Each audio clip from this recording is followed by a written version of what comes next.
സംഭവബഹുലമായ ഒരു കാലത്തിലൂടെയാണ് ഇപ്പോൾ നമ്മൾ സഞ്ചരിക്കുന്നത്. അപ്പോൾ ദിനംപ്രതിയുള്ള വാർത്തകളിലേക്ക് കടക്കുമ്പോൾ എന്തായാലും കോവിഡ് ഉപേക്ഷിച്ചുകൊണ്ട് നമുക്ക് അങ്ങനെ മറ്റു വാർത്തകളിലേക്ക് കടക്കാൻ കഴിയുകയില്ല. അപ്പോൾ അതിൽ പ്രധാനമായിട്ടുള്ളതെന്ന് വെച്ച് കഴിഞ്ഞാൽ ഈ ഗവൺമെൻറ് TPR റേറ്റ് എന്ന് പറയുന്ന റേറ്റ് ഉയർത്തി കാണിക്കുന്നത് എന്തിനാണ്? ഇത്രയധികം ടെസ്റ്റുകൾ അശാസ്ത്രീയമാണ്. ഇന്നലെ ഞാൻ ഉദ്ധരിച്ച് പറഞ്ഞതുപോലെ അങ്ങനെയുള്ള ടെസ്റ്റുകൾ തന്നെ ചെയ്യാനുള്ള പ്രാപ്തി ഇവിടുത്തെ ലാബുകൾക്കില്ല. എന്നിട്ട് ആ ടെസ്റ്റ് ഓറിയൻറ്റഡ് ആയിട്ടുള്ള ഒരു സാങ്കേതികത്വം ഉയർത്തിക്കാട്ടിക്കൊണ്ട് ജനങ്ങളെ വിവേചിക്കുന്ന ഈ സമ്പ്രദായം തുടർന്നു പോവുകയാണ്. അത് മറ്റു തരത്തിൽ തുടർന്നു പോവുകയാണ്. ഇപ്പോൾ TPR പ്രത്യക്ഷത്തിൽ ഉപയോഗിക്കുന്നില്ല എങ്കിലും ഏതാണ്ട് അതുപോലെയൊക്കെ തന്നെ ഉള്ള തരത്തിലുള്ള അടച്ചുപൂട്ടലുകൾ പലയിടത്തും ഉണ്ട്. പലയിടത്തും സ്വാതന്ത്ര്യം പരിമിതമാക്കപ്പെട്ടിരിക്കുന്നു, ചലനങ്ങൾ നിയന്ത്രിക്കപ്പെടുന്നു. ആ തരത്തിലാണ് പോകുന്നത്. ഇതിൽ ഞാൻ ഒറ്റ കാര്യം മാത്രമേ ഇന്ന് പറയുന്നുള്ളൂ. അപ്പോൾ ഇന്നലെ 14.something TPR റേറ്റ്. എത്ര 12,000-ലധികം. ആകെ ഇന്ത്യയിൽ 36,000 പേര് ഇന്നലെ രോഗബാധിതരായെങ്കിൽ അതിൽ 12,000 പേര് കേരളത്തിലുള്ളവരാണ്. അതിൽ 108 മരണങ്ങളുണ്ടായി. അത് വളരെ ഗുരുതരമായൊരു കുറ്റകൃത്യമാണ് ഈ 108 മരണം എന്ന് പറയുന്നത്. ഒരു കാരണവശാലും അങ്ങനെ ഒരു ഗവൺമെൻറ് കൃത്രിമമായൊരു മരണക്കണക്ക് ഉണ്ടാക്കാൻ പാടില്ല. പക്ഷെ അങ്ങനെ ചെയ്യണമെന്നുള്ളതാണ് ആ ഒരു അഖില ലോക നീതി എന്നുള്ളത് കൊണ്ട് അവർക്ക് അതിൻ്റേതായ ഒരു പ്രതിരോധം ഉണ്ടായിരിക്കാം. പക്ഷേ മനുഷ്യരാശിയോട് ചെയ്യുന്ന ഈ കടുത്ത അനീതി, അതായത് നമ്മൾ ഒരു പാലിയേറ്റീവ് സൊസൈറ്റിയാണ് എന്ന് പറയുന്ന രീതിയിൽ, അതായത് മരണപത്രത്തിൽ അല്ലെങ്കിൽ മരണത്തിൻ്റേതായ ഒരവസ്ഥയിലേക്ക് തള്ളി നീക്കപ്പെട്ടുകൊണ്ടിരിക്കുന്ന ഒരു സമൂഹമാണെന്നും നമുക്കൊരു പാലിയേറ്റീവ് കെയറാണ് നമുക്ക് നൽകേണ്ടുന്നതെന്നും അതുകൊണ്ട് സാധനങ്ങൾ കിറ്റ് വഴി നമ്മുടെ വീടുകളിൽ എത്തിക്കുമെന്നും നിങ്ങളൊരു ഹോട്ടലിൽ കടന്നിരുന്ന് ആഹാരം കഴിക്കേണ്ട കാര്യമില്ല, ആഹാരം വേണ്ടി വരുമ്പോൾ ദൂതന്മാർ ആഹാരം അവിടെ കൊണ്ടെത്തിക്കും എന്നൊക്കെ പറയുമ്പോൾ അത് ആശുപത്രി കിടക്കുമ്പോൾ ഉണ്ടാകുന്ന ഒരു സംഭവം പോലെയുള്ളൊരു സംഭവമാണ്. ആൻഡ് അങ്ങനെയാണെന്നുണ്ടെങ്കിൽ എന്തിനാണ് നമുക്കൊരു വീട്ടിനുള്ളിൽ ഒരു പാചകപ്പുര എന്നുള്ളതൊക്കെ നമ്മൾ സ്വാഭാവികമായിട്ട് ചിന്തിച്ചു പോകുന്ന തരത്തിൽ ഒരു പാലിയേറ്റീവ് ആയിട്ടുള്ളൊരു കമ്മ്യൂണിറ്റിയായിട്ട് നമ്മൾ മാറിക്കഴിഞ്ഞാൽ നമ്മളെ രോഗാതുരമായ അവസ്ഥയിൽ കണ്ടുകൊണ്ടിരിക്കുന്നത് ഭരണാധികാരികൾക്ക് സുഖം നൽകും എന്നുള്ളത് കൊണ്ടാകാൻ സംഭവിക്കും. ഞാൻ എൻ്റെ വിശദാംശങ്ങളിലേക്ക് പോകുന്നില്ല. ഞാൻ ഇപ്പോൾ പറയുന്നത് ഒരു കാര്യം മാത്രമാണ്. ഇങ്ങനെയൊക്കെ ഈ TPR 14.1 കുതിച്ചു ഉയർന്നു നിൽക്കുമ്പോഴും ഇന്നിപ്പോൾ മനോരമയിൽ വന്ന ഒരു റിപ്പോർട്ടുണ്ട്. കോവിഡ് വ്യാപനത്തോത് കുറയുന്നു. അത് വളരെ ചെറിയ അക്ഷരത്തിൽ ശ്രദ്ധിക്കപ്പെടാത്തൊരവസ്ഥയിലാണ് എഴുതിയിരിക്കുന്നത്. കേരളത്തിൽ കോവിഡ് വ്യാപനത്തോത് വീണ്ടും കുറയുന്നു എന്നാണ് പറയുന്നത്. വീണ്ടും കുറഞ്ഞുകൊണ്ടിരിക്കുകയാണ്. വ്യാപനത്തോത് വീണ്ടും കുറയുന്നു. ഒരാളിൽ നിന്ന് എത്ര പേരിലേക്ക് രോഗം പകരുമെന്ന് കണക്കാക്കാൻ ഉപയോഗിക്കുന്ന സൂചകമായ COVID-R ഘടകം ഏറെ മാസങ്ങൾക്ക് ശേഷം 1 താഴെ എത്തി. അതൊരു വലിയ സംഭവമാണല്ലോ. അത് നമുക്കങ്ങനെ കുറച്ച് കാണിക്കാൻ പറ്റും. ഏറെ മാസങ്ങൾക്ക് ശേഷമാണ് അത് 1 താഴെ എത്തിയിരിക്കുന്നത്. R എന്ന് പറയുന്നൊരു ഘടകം എന്ന് പറയുന്നത് ഒരാളിൽ എത്ര പേർക്ക് രോഗം കൊടുക്കുന്നു എന്നുള്ളതിൻ്റെ ഒരു റേറ്റാണ്. അതിനാണ് R എന്ന് പറയുന്നത്. ആ R ഘടകം മാസങ്ങൾക്ക് ശേഷം താഴെ എത്തി എന്ന് പറഞ്ഞാൽ അതൊരു വളരെ പ്രധാനപ്പെട്ട വാർത്തയാണ്. അത്രത്തോളം അത് കുറഞ്ഞിരിക്കുന്നു എന്നുള്ളതാണ്. ഒരാൾക്ക് എന്നുള്ള തോതിൽ കൊടുത്തുകൊണ്ടിരുന്നു എന്നാണ് ഇന്നലെ വരെ പറഞ്ഞുകൊണ്ടിരുന്നത്. അതിപ്പോൾ കുറഞ്ഞിരിക്കുന്നു. കഴിഞ്ഞ ആഴ്ചത്തെ R ഘടകം 0.96 ആണ്. ആഗസ്റ്റ് ആദ്യത്തെ ആഴ്ച ഇത് 1.05 ആയിരുന്നു. അതിനു മുമ്പ് 1.28. പ്രതിവാര വ്യാപന നിരക്കിലെ വർധന 5% നിന്ന് 4% കുറഞ്ഞു. ടെസ്റ്റ് ശരാശരി 1.6 ലക്ഷത്തിൽ നിന്ന് 1.36 ലക്ഷമായി കുറഞ്ഞു. അത് അവസാനത്തെ ഒരു ഇതാണ്. ടെസ്റ്റ് ശരാശരി വെച്ചാൽ നമ്മൾ ടെസ്റ്റ് നടത്തുന്നതാണ്, നമുക്ക് ഇഷ്ടം പോലെ അതിൻ്റെ ശരാശരി കൂട്ടുകയും കുറയുകയും ചെയ്യാം. അപ്പോൾ ടെസ്റ്റ് ശരാശരി കുറയുന്നതനുസരിച്ച് പറഞ്ഞില്ലേ, ഇതിൻ്റെ വളരെ ഈ അവസാനത്തെ ആ ഒരു സ്റ്റേറ്റ്മെൻറ്റാണ്. വ്യാപനത്തോത് കുറയുന്നത് എങ്ങനെയാണ്? അതായത് 1.6 ലക്ഷത്തിൽ നിന്ന് 1.36 ടെസ്റ്റ് ഈ നടത്തുന്ന ഈ വ്യാജ ടെസ്റ്റുകളുണ്ടല്ലോ, അത് കുറഞ്ഞപ്പോഴത്തേക്ക് ആ ടെസ്റ്റ് തന്നെയാണ് ഇവിടെ ആധാരം. അപ്പോൾ ആ ടെസ്റ്റ് കുറയുമ്പോഴത്തേക്ക് ഈ വ്യാപനത്തോതും കുറയുകയാണ്. അപ്പോൾ ടെസ്റ്റ് 2 ലക്ഷമായിട്ട് ഉയരുമ്പോഴോ വ്യാപനത്തോത് കൂടും, TPR കൂടും. അങ്ങനെയൊക്കെയാണ് ഇതിൻ്റെ സംഭവം എന്ന് പറയുന്നത്. അതുകൊണ്ടാണ് പറഞ്ഞത് ഈ ടെസ്റ്റുകളുടെ പെരുപ്പം എന്ന് പറയുന്നത് അശാസ്ത്രീയമാണ്, അസംബന്ധമാണ്, അത് ജനങ്ങളെ കബളിപ്പിക്കലാണ്, ജനങ്ങളുടെ ജീവിതത്തെ തടസ്സപ്പെടുത്തലാണ്. അത് തീർച്ചയായും നമ്മൾ പ്രതിരോധിക്കേണ്ടതാണ്.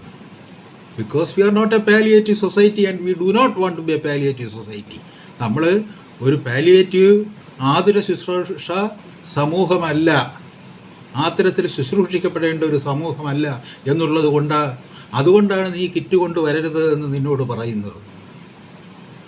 നമുക്ക് നമ്മുടേതായ രീതിയിൽ എഴുന്നേറ്റ് നിൽക്കാനും ചലിക്കാനും നമ്മുടെ കാര്യങ്ങൾ വാങ്ങാനും വിൽക്കാനും കൊടുക്കാനും എടുക്കാനും ഒക്കെയുള്ള കെൽപ്പുണ്ടെന്നും നമ്മൾ നിത്യവും ഒരു രോഗശയ്യയിലാണെന്നും അതുകൊണ്ട് സിവിൽ സപ്ലൈസ് വഴി എല്ലാം നിൻ്റെ മുന്നിലേക്ക് എത്തിച്ചു തരാമെന്നും അതൊരു പാലിയേറ്റീവ് കെയറിന് സമാന്തരമായൊരവസ്ഥയിലേക്ക് ജീവിതത്തെ എത്തിച്ചു തരാമെന്നും പറയുമ്പോൾ ഞാൻ ഒരു അവസാനത്തെ ഇതിൽ പറഞ്ഞില്ലേ, ഇതൊരു വ്യാപനത്തോത് കുറയുന്നു. അതെന്താ കാരണം? ഏറ്റവും അവസാനത്തെ വരിയിലുണ്ട്.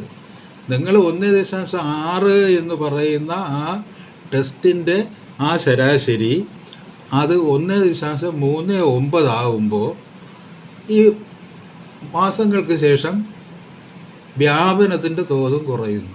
നിങ്ങൾ എത്രത്തോളം ടെസ്റ്റ് കൂടുതൽ നടത്തുന്ന അസിംറ്റമാറ്റിക് ആയിട്ടുള്ള ആളിലൊക്കെ പിടിച്ച് ടെസ്റ്റ് ചെയ്തിട്ട് അവർക്കെല്ലാം രോഗമുണ്ടെന്ന് പറയുമ്പോഴത്തേക്ക് വ്യാപനം ഉണ്ടാകും. ഈ ഒരു അസംബന്ധ നാടകം എങ്ങനെയാണ് ഒരു ജനത സഹിക്കേണ്ടത് എന്നുള്ള ഒരു പ്രശ്നമാണ് ഇത്രയും കാലമായി നിങ്ങളോട് സംസാരിച്ചുകൊണ്ടിരിക്കുന്നത്. ഇത് ഒരു സാമാന്യ വ്യക്തിയുടെ പ്രശ്നമാണ്. നിങ്ങൾ നാളെ അടുത്ത ആഴ്ച ഒരു ശരാശരി 50,000 ആക്കി നോക്കൂ. R എന്ന് പറയുന്ന റേറ്റ് അതിലും താഴോട്ട് വരും, വ്യാപനത്തോത് വീണ്ടും കുറയും. നിങ്ങളത് 10,000 ആക്കി നോക്കൂ. 10,000 പേര് ആണ് നിങ്ങൾ ടെസ്റ്റ് ചെയ്യുന്നത് വെച്ച് കഴിഞ്ഞാൽ ഇത് രോഗലക്ഷണങ്ങളുള്ളവരെ മാത്രം നിങ്ങൾ ടെസ്റ്റ് ചെയ്യുന്നു. അപ്പോൾ നിങ്ങൾക്ക് 100% TPR ഉണ്ടാകും. രോഗലക്ഷണങ്ങൾ മാത്രമുള്ളവരെ ടെസ്റ്റ് ചെയ്യുമ്പോഴത്തേക്ക് ജലദോഷമുള്ള ഒരുപാട് പേരുണ്ട്. അവരെല്ലാം നിങ്ങൾ കോവിഡ് രോഗികളെന്ന് പറഞ്ഞ് മുദ്ര കുത്തി നിങ്ങൾക്ക് TPR 100% ആകാം. പക്ഷേ രോഗവ്യാപനത്തിൻ്റെ തോത് നിങ്ങൾക്ക് ഈ പഴയതുപോലെ എസ്റ്റാബ്ലിഷ് ചെയ്യാൻ പറ്റില്ല. ഒരാളിൽ നിന്ന് മറ്റൊരാൾക്ക് പകർന്നു എന്ന് പറയാൻ പറ്റില്ല. വെച്ചാൽ നിങ്ങൾ 1000 പേരെ പരിശോധിക്കുമ്പോഴായിരിക്കും രോഗലക്ഷണമുള്ള 10 പേരെ കാണുന്നത്. അപ്പോൾ അങ്ങനെ വരുമ്പോഴത്തേക്ക് നിങ്ങൾക്ക് ആ തരത്തിൽ ഒരു അപ്പോൾ ജലദോഷമുള്ള ഒരു 10 പേരെ നിങ്ങൾ 1000 പേരിൽ നിന്ന് കണ്ടെത്തുന്നു എന്നുള്ളത് കൊണ്ട് നിങ്ങൾക്ക് R എന്ന് പറയുന്ന ആ റേറ്റിനെ സംബന്ധിച്ച് നിങ്ങൾക്ക് വലിയ അവകാശവാദങ്ങൾ ഉൽപ്പാദിപ്പിക്കാൻ പറ്റില്ല. പക്ഷേ നിങ്ങൾക്ക് TPR റേറ്റിൻ്റെ കാര്യത്തിൽ നിങ്ങളാകെ രോഗ ലക്ഷണമുള്ള 10 പേരെ പരിശോധിച്ചു, 10 പേർക്കും രോഗമുണ്ടായിരുന്നു എന്ന് പറഞ്ഞാൽ പിന്നെ അവർ വേറെ ആരെയും വ്യാപിപ്പിക്കുന്ന പ്രശ്നമൊക്കെ വരുന്നില്ല. അവിടെ R0 ആണ്. അതായത് രോഗലക്ഷണങ്ങളുള്ള 10 പേര്, അവർ 10 പേര് രോഗികളാണ്. അവർ രോഗികളായിരിക്കുന്ന സ്ഥിതിക്ക് പിന്നെ അവർ ആർക്കെങ്കിലും വ്യാപിപ്പിച്ചു എന്ന് നിങ്ങൾക്ക് പറയാൻ പറ്റില്ലല്ലോ. അവരുടെ കോൺടാക്ട് പേഴ്സൺസിനെ നിങ്ങൾ നോക്കുന്നില്ല. അതായത് അസിംറ്റമാറ്റിക് ആയിട്ടുള്ള കോൺടാക്ട് പേഴ്സൺസിനെ നോക്കി അവർക്ക് രോഗമുണ്ടെന്ന് നിങ്ങൾ വിലയിരുത്തുമ്പോഴാണ് ഈ R റേറ്റ് വരുന്നത്. അതില്ലാത്തടത്തോളം കാലം R0 ആയിരിക്കും, അത്രയേ ഉള്ളൂ. അപ്പോൾ സിംറ്റമാറ്റിക് ആയിട്ടുള്ള ആൾക്കാരെ നിങ്ങൾ പരിശോധിച്ച് ജലദോഷമുള്ളവരെ പിടിച്ച് കോവിഡാണെന്ന് പറഞ്ഞ് വിളിച്ചുകൊണ്ട് പോകുന്നതിലൊന്നും പ്രശ്നമില്ല. അത് അവർ കുറേ കഴിയുമ്പോഴത്തേക്ക് ജലദോഷം തീരുമ്പോൾ അവരിങ്ങ് വീട്ടിൽ വരും. അത്രയേ ഉള്ളൂ പ്രശ്നം എന്ന് പറയുന്നത്. ഇത് വളരെ അപഹാസ്യമാണ്. ഇതിനെക്കുറിച്ച് ഞാനൊന്നും പറയുന്നില്ല. ഇപ്പോൾ R എന്ന് പറയുന്ന റേറ്റിൻ്റെ സാങ്കേതികത്വം എന്താണ്? ഒരാൾ എത്ര പേർക്ക് കൊടുക്കുന്നുവെന്ന് അറിയാനായിട്ട് രോഗമുള്ളത് അല്ലെങ്കിൽ രോഗമുണ്ട് എന്ന് സംശയിക്കപ്പെടുന്ന ഒരാളുമായി കോണ്ടാക്റ്റുള്ള ഒരു 100 പേരെ നിങ്ങൾ പരിശോധിക്കുകയാണ്. അസിംറ്റമാറ്റിക് ആയിട്ടുള്ള 100 പേരെ പരിശോധിച്ചാലേ നിങ്ങൾ പറയില്ലേ നിങ്ങൾ രോഗമുള്ള ഒരാൾ എത്ര പേർക്ക് ഇത് കൊടുക്കുന്നു. അതായത് അവർ രോഗലക്ഷണം പ്രദർശിപ്പിക്കുകയല്ല, ടെസ്റ്റിൽ അവർ പോസിറ്റീവാണെന്ന് കാണുകയാണ്. അവരുടെ ശരീരത്തിലുള്ള വൈറസ് ഉണ്ടെന്ന് കാണുന്നത്. അല്ല, അവർ രോഗികളല്ലാത്തവരുടെ ശരീരത്തിൽ ആ പോസിറ്റിവിറ്റി നിങ്ങൾ കാണുന്ന റേറ്റാണ്. അതിനെയാണ് നിങ്ങൾ രോഗവ്യാപനമെന്ന് വിളിക്കുന്നത്. അവിടെയൊക്കെ വരുന്ന ശാസ്ത്രീയമായ പിശക് ഗുരുതരമാണ്. അത് മാത്രമേ ഞാനിപ്പോൾ പറയുന്നുള്ളൂ. ഇതിനെപ്പറ്റി യാതൊരു ബോധവും ഇല്ലാത്ത ആൾക്കാരാണ് ഇത് ചെയ്യുന്നത്. ഇനിയിപ്പോൾ അടുത്ത വേരിയൻറ്റിന് ഇപ്പോൾ ഇന്ത്യൻ എക്സ്പ്രസ്സിൽ ഇതിപ്പോൾ ഹിന്ദുവിൽ ഇന്നെന്തായാലും ഈ പറഞ്ഞൊരു ഒഫീഷ്യൽ റിപ്പോർട്ട് ഞാൻ നോക്കിയിട്ട് കണ്ടില്ല. ഇന്ത്യൻ എക്സ്പ്രസ്സിൽ പിന്നെ ഈ രംഗത്ത് കിടക്കുന്ന ഭയങ്കരമായ നിതാന്ത ജാഗ്രതയെ സംബന്ധിച്ച് കിടക്കുന്ന ജീനോമിക് ആയിട്ടുള്ള പരീക്ഷണങ്ങളിലൂടെ ഇനി വേരിയൻസ് വരികയാണെന്നുണ്ടെങ്കിൽ നമ്മൾ എങ്ങനെ തടഞ്ഞു നിർത്തും എന്നുള്ളതിനെക്കുറിച്ച് ഒരു വിദഗ്ധരെങ്ങനെ സംസാരിക്കുന്നു എന്നൊക്കെയുള്ള തരത്തിൽ ഇത്തരത്തിലുള്ള പടക്കങ്ങൾ ഒരു സമൂഹത്തിലേക്ക് വലിച്ചെറിയുക എന്ന് പറയുന്ന അസംബന്ധം. കാര്യം നിങ്ങൾക്ക് ഈ വാക്സിൻ എങ്ങനെ പ്രയോജനം ചെയ്യുന്നു എന്ന് പോലും കൃത്യമായി പറയാൻ പറ്റില്ല. 2 വാക്സിനേഷൻ ഒരുമിച്ചെടുത്താൽ എന്തായിരിക്കും അതിൻ്റെ അവസ്ഥയെന്ന് പറയാൻ കഴിയില്ല. 2 ഡോസും കൊടുത്തതിന് ശേഷം കോവിഡ് എത്ര പേർക്ക് വരുമെന്ന് പറയാൻ കഴിയില്ല. ആ സ്ഥിതിക്ക് 2 ഡോസും കൊടുത്ത എത്ര പേർ ഒരുപക്ഷേ ഇതുമൂലം മരിച്ചിട്ടുണ്ടാവുമെന്ന് പറയാൻ കഴിയില്ല. ജനങ്ങൾ ഇതൊക്കെ അറിഞ്ഞുകൊണ്ട് തന്നെയാണ് ഇത് സ്വീകരിക്കുന്നത്. അത് നിങ്ങൾ മനസ്സിലാക്കുക. അതുകൊണ്ട് നിങ്ങളുടെ ഈ വാക്യങ്ങളൊക്കെ വേദവാക്യങ്ങളാണെന്നും നിങ്ങളുടെ ഈ അസംബന്ധാത്മകമായ കണക്കുകൾ ഒക്കെ ശാസ്ത്രീയമാണെന്നും നിങ്ങൾ വിസ്തരിച്ചു കൊണ്ടിരിക്കുമ്പോൾ നിങ്ങൾ കൂടുതൽ ഇളിഭ്യരായിക്കൊണ്ടിരിക്കുകയാണെന്ന് മാത്രമേ പറയാനുള്ളൂ. ഞാൻ ഇന്നലെ പറഞ്ഞതുപോലെ ബീവറേജസ് കോർപ്പറേഷൻ്റെ ക്യൂവിൽ ആളുണ്ടായിരിക്കുന്നിടത്തോളം കാലം ഈ വാക്സിനേഷൻ നൽകുന്ന കേന്ദ്രങ്ങളിൽ ആളുകളും തള്ളിക്കയറ്റവും ഉണ്ടാകും. രണ്ടും ഒരേപോലെ ഒരു ജീവപരിത്രാണനത്തിൻ്റേതായ വികാരമാണ്. മദ്യം ജീവപരിത്രാണത്തിൻ്റേതായ ഒരു വികാരമാണ് മദ്യപാനിയെ സംബന്ധിച്ചിടത്തോളം. നമ്മൾ പാലിയേറ്റീവാണ് അല്ലെങ്കിൽ പാലിയേറ്റീവിലെത്തിയിരിക്കുന്നു എന്ന് പറയുന്ന ആ ഒരു സ്റ്റേജിലെത്തിയിരിക്കുന്നു എന്ന് വിശ്വസിക്കുന്ന ഒരു സമൂഹത്തെ സംബന്ധിച്ചിടത്തോളം വാക്സിനേഷനും ഒരു ജീവപരിത്രാണനമാണ്. ആ മനഃശാസ്ത്രത്തെ നമ്മൾ അംഗീകരിച്ചുകൊണ്ട് നമ്മളതിനെ ഉൾക്കൊള്ളാൻ ശ്രമിക്കുന്നു. മറ്റു പോംവഴികളില്ല എന്ന് മാത്രം. അത് മാത്രമേ അതിനെക്കുറിച്ച് പറയാനുള്ളൂ. രണ്ടാമത്, ഇപ്പോൾ നമ്മളെ സംബന്ധിച്ചിടത്തോളം നമുക്ക് അഫ്ഗാൻ എന്താണ് എന്നുള്ളതിനെപ്പറ്റി നമ്മുടെ പുതിയ തലമുറയ്ക്ക് എത്രത്തോളം അറിയാമോ എന്ന് നമ്മൾ പരിശോധിക്കേണ്ടതായിട്ടുണ്ട്. ഇപ്പോൾ അഫ്ഗാനിൽ എന്താണ് സംഭവിച്ചത് എന്നറിയാം. അതിപ്പോൾ വർഷങ്ങൾക്ക് മുമ്പ് 1990കളിൽ ആണെന്ന് തോന്നുന്നു, 90കളിൽ അതോ 80കളിലോ ഒടുവിലോ അവിടെ ഒരു പ്രതിവിപ്ലവം നടക്കുന്നു. പ്രതിവിപ്ലവം എന്ന് പറയുന്ന അഫ്ഗാൻ വാസ് സംവാട്ട് റെഡ്, ഏതാണ്ട് ചുവപ്പ് അല്ലെങ്കിൽ പിങ്കാണ് അഫ്ഗാൻ ജനത എന്ന് പറയുന്നത്. അവിടെ ഒരു പക്തൂൺ എന്ന് പറയുന്നൊരു ജനതയുണ്ട്, പത്താന്മാരുണ്ട്. അവർ പക്തൂണിസ്ഥാന് വേണ്ടി വാദിച്ചിട്ടുണ്ട്. അതുകൊണ്ട് ആ വാദം എന്ന് പറയുന്നത് ഒരുപക്ഷെ പാകിസ്ഥാനെ പിടിച്ചു കുലുക്കാൻ വേണ്ടിയുള്ള ഒരു വാദമായിരുന്നു. പിന്നെ നമുക്കറിയാം പത്താനെന്നും പഠാണികളെന്നൊക്കെ പറയുന്നത് നമ്മുടെ ജീവിതത്തിൻ്റെ ഒരു ഭാഗമാണ്. അപ്പോൾ നമ്മൾ നമ്മുടെ ദേശീയ ഗാനം പാടുമ്പോൾ ഇപ്പോൾ ഈ ഇന്ത്യയെ വിഭജിക്കുന്നതിന് കാരണമായി തീർന്ന ഹിന്ദു വർഗീയവാദികൾ അവരല്ലാതെ മറ്റാരും അതിന് കാരണക്കാരല്ല.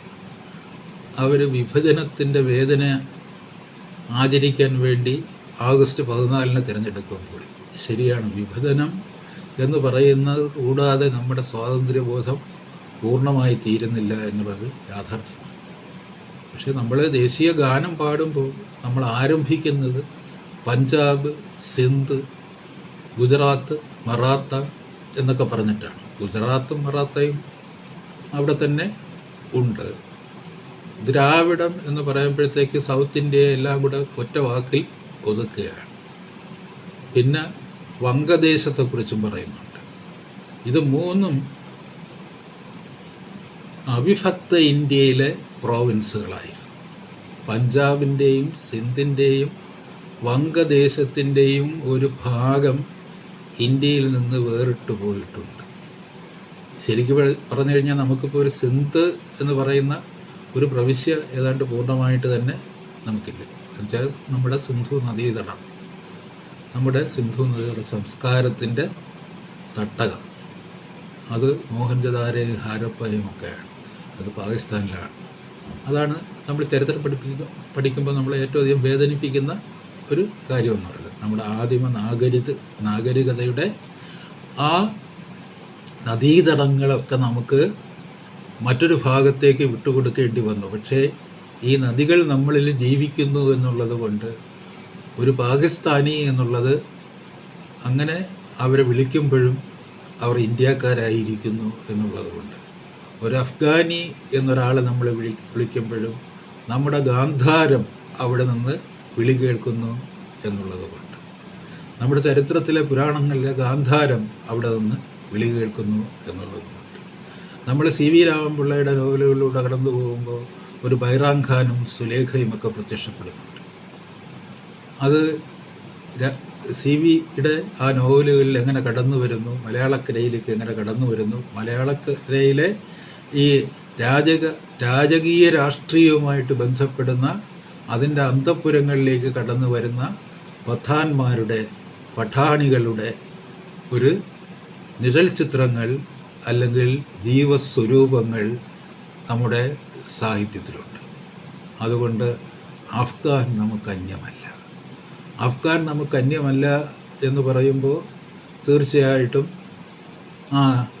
ഇന്ത്യയിലേക്ക് കമ്മ്യൂണിസം കടന്നു വന്ന ഒരു പാതയായിരുന്നു അഫ്ഗാനിസ്ഥാൻ എന്നുള്ള വസ്തുതയും നമ്മൾ മറന്നുകൂടാ.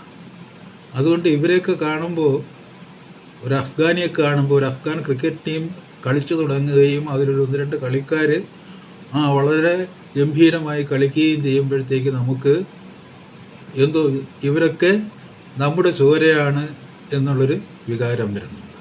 ഇപ്പോൾ ഇത് കാബൂളിവാലയെക്കുറിച്ച് പറയുമ്പോൾ ഒരു അതിർത്തി ഗാന്ധി, ഒരു സങ്കല്പം, ഒരു താടി വളർത്തിയ ഒരു മനുഷ്യൻ്റെ ചിത്രം. അപ്പോൾ അതിർത്തി ഗാന്ധി എന്ന് വിളിക്കുന്ന ഒരു അഫ്ഗാനി നമ്മുടെ ഈ ഗാന്ധിയെപ്പോലെ തന്നെ വരുന്നൊരു പ്രതിരൂപമായിരിക്കുമ്പോൾ, അപ്പോൾ അതിൻ്റെയൊക്കെ ആ ഒരു നിഴലുകൾ നമ്മുടെ ഓർമ്മകളിലൂടെ മറഞ്ഞുകൊണ്ടിരിക്കുമ്പോൾ ഒരു അഫ്ഗാൻ ദുരന്തം നമ്മുടെയും ദുരന്തമാണ് എന്നോർക്കണം.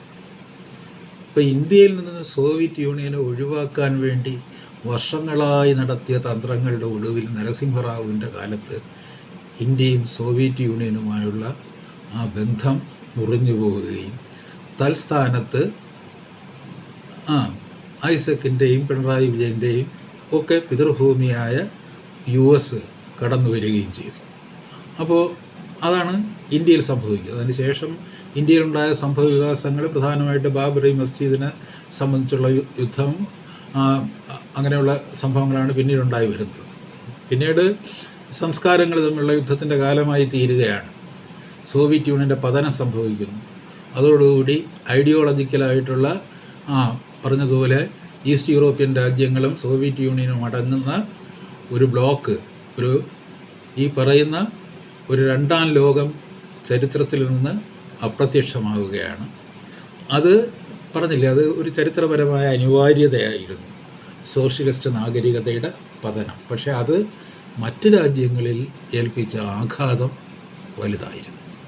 അത് ഇന്ത്യയെപ്പോലെയുള്ള രാജ്യത്ത് ഒരു ബാബറി മസ്ജിദും ഒരു BJPയുടെ വളർച്ചയുമൊക്കെ ഉണ്ടാകുന്നതിന് കാരണമായി തീർന്നത് യഥാർത്ഥത്തിൽ സോവിയറ്റ് യൂണിയൻ്റെ പിൻവാങ്ങൽ ഇന്ത്യയിൽ നിന്ന് നടക്കുന്നത് ഈ അടിയന്തരാവസ്ഥക്കാലത്ത് സോവിയറ്റ് യൂണിയൻ ബുദ്ധിശൂന്യമായിട്ട് ഇന്ത്യയിൽ നടത്തിയ ഒരു ഇടപെടലാണ്, അല്ലെങ്കിൽ ആ തരത്തിൽ നടത്തിയ ഒരു അടിയന്തരാവസ്ഥ പ്രഖ്യാപനത്തിന് നടത്തിയ പിന്തുണയോടുകൂടിയാണ് സോവിയറ്റ് യൂണിയൻ ഇന്ത്യൻ ജനതയ്ക്ക് അനഭിമതമായി തീർന്നത്. ആ തരത്തിലുള്ള അബദ്ധങ്ങൾ അവരുടെ സ്വന്തം രാജ്യത്തും ആവർത്തിച്ചത് കൊണ്ടാണ് അവരുടെ രാജ്യം ശിഥിലമായി തീർന്നത്. അതുവരെ ഒരു സോഷ്യലിസ്റ്റ് ബ്ലോക്ക് എന്ന് പറയുന്നത്, അത് നമുക്കറിയാം. ഈജിപ്തിലെ നാസർ അത് എങ്ങനെയാണ് അമേരിക്കയെ നേരിട്ടത് എന്നറിയുമ്പോൾ അതിൻ്റെ പിന്നിൽ ഒരു ഈസ്റ്റേൺ യൂറോപ്പിൻ്റെയും സോവിയറ്റ് ബ്ലോക്കിൻ്റെയും ഒരു ചലനമുണ്ടായിരുന്നു. സൂയസ് കനാൽ പ്രശ്നം വന്നപ്പോൾ US-നോട് പറയേണ്ടത് പറയുവാൻ നട്ടലുള്ളൊരു നേതാവ് ഈജിപ്തിനുണ്ടായിരുന്നു. ആ ഈജിപ്തിൽ നിന്ന് എന്ത് സംഭവിച്ചു എന്ന് നമ്മൾ ആലോചിക്കുമ്പോൾ ഇത് നാസറിൻ്റെ നാടായിരുന്നു എന്ന് നമ്മൾ ആലോചിക്കുമ്പോൾ നമ്മൾ കരഞ്ഞു പോവുകയാണ്. അതുപോലെ ഒരു കഥയാണ് അഫ്ഗാൻ്റെ കഥ. അഫ്ഗാൻ ലെഫ്റ്റായിരുന്നു, ഇടതുപക്ഷമായിരുന്നു. അവിടെ ഒരു അധിനിവേശമുണ്ടാകുകയും അവിടുത്തെ ഗവൺമെൻറ്റിനെ ആക്രമിക്കുകയും ചെയ്തപ്പോൾ സോവിയറ്റ് യൂണിയൻ അവിടത്തേക്ക് അവരുടെ സൈനിക സഹായം നൽകിയതിൻ്റെ പേരിൽ കടക്കു സോവിയറ്റ് കരടി പുറത്ത് എന്ന് പറഞ്ഞൊരു മുദ്രാവാക്യം അന്ന് ഇവിടുത്തെ മുസ്ലിം തീവ്രവാദികൾ ഈ കേരളത്തിലെ ചുവരുകളിൽ എഴുതി ഒട്ടിച്ചിരുന്നു. അങ്ങനെ ആ സോവിയറ്റ് കരടി പുറത്തേക്ക് പോയി. അതിനുശേഷവും ഒരു ഡോക്ടർ നജീബുള്ള തിരഞ്ഞെടുപ്പിൽ വിജയിച്ച് ഇടതുപക്ഷത്തിൻ്റെ കൊടിക്കൂറ അഫ്ഗാൻ്റെ മണ്ണിൽ ഉയർത്തി. ആ നജീബുള്ളയാണ് ഞാൻ ഇന്നലെ പറഞ്ഞത്. ഒരു സുപ്രഭാതത്തിൽ ഈ പറയുന്ന തീവ്രവാദ മിലിറ്റൻസ് അവിടെ നിന്നാണ് രൂപപ്പെടുന്നത്. അതായത് ഈ താലിബാനെ US സാമ്രാജ്യത്വം രൂപപ്പെടുത്തുന്ന കാലമാണ്. താലിബാൻ എന്ന് പറയുന്നത് ഏറ്റവും യാഥാസ്ഥിതികമായി സ്ത്രീകളെ എങ്ങനെ ജീവിച്ചിരിക്കെ തന്നെ അനിഹിലേറ്റ് ചെയ്യുന്ന പ്രേതങ്ങളാക്കി മാറ്റാമെന്ന് ആലോചിക്കുന്ന ഒരു മതഭ്രാന്തിൻ്റേതായ ആയുധമായി താലിബാൻ രൂപപ്പെടുത്തിക്കൊണ്ട് വരികയും അതിൻ്റെയൊക്കെ പിന്തുണയോടുകൂടി ഡോക്ടർ നജീബുള്ളയെ വധിക്കുകയും ഒരു തെരുവിൽ പരസ്യമായി കെട്ടിത്തൂർക്കുകയും ചെയ്തിടത്തു നിന്നാണ് അഫ്ഗാൻ്റെ പതനം ആരംഭിക്കുന്നത്. അതിനുശേഷം US ഗവൺമെൻറ് അവിടെ ഇൻസ്റ്റാൾ ചെയ്ത USൻ്റെ പാവ ഗവൺമെൻറ് അഫ്ഗാൻ ഭരിച്ചു വരുമ്പോൾ അഫ്ഗാൻ ജനത ആകെ ആ ഗവൺമെൻറ്റിനെതിരെ തിരിയുന്ന ഒരു കാഴ്ച നമ്മൾ കാണുകയാണ്. അങ്ങനെ വന്നപ്പോൾ ചിലിയിൽ സംഭവിച്ചതുപോലെ പിനോഷയ്ക്ക് പിന്തുണ നൽകാൻ കഴിയുന്നില്ല എന്ന് പറയുന്നത് പോലെ തന്നെ ഈ ഗവൺമെൻറ്റിലെ നിലനിർത്താൻ കഴിയാത്ത തരത്തിൽ ഈ ഗവൺമെൻറ് ജനങ്ങളിൽ നിന്ന് ഒറ്റപ്പെടുകയും ആ ഗവൺമെൻറ്റിനെ നിലനിർത്തുന്ന USനെതിരെയുള്ളൊരു വികാരം അതിശക്തമായി തീരുകയും ചെയ്തപ്പോഴാണ് ഈ USൻ്റെ തന്നെ കുരുക്ഷേത്രത്തിൽ നിന്ന് രൂപപ്പെട്ട താലിബാൻ മറ്റൊരാക്രമണകാരിയുടെ രൂപത്തിൽ US ഇൻസ്റ്റാൾഡ് ആയിട്ടുള്ള ആ ഗവൺമെൻറ്റിനെതിരെ ഒരാക്രമണം നടത്തി ഇപ്പോൾ അവരവിടെ നിന്ന് പലായനം ചെയ്യുന്ന ഒരവസ്ഥയുണ്ടായി. ഇനി അഫ്ഗാനിൽ എന്ത് സംഭവിക്കും എന്നുള്ളതിനെക്കുറിച്ച് ബൈഡന് തന്നെയും നിശ്ചയമില്ല.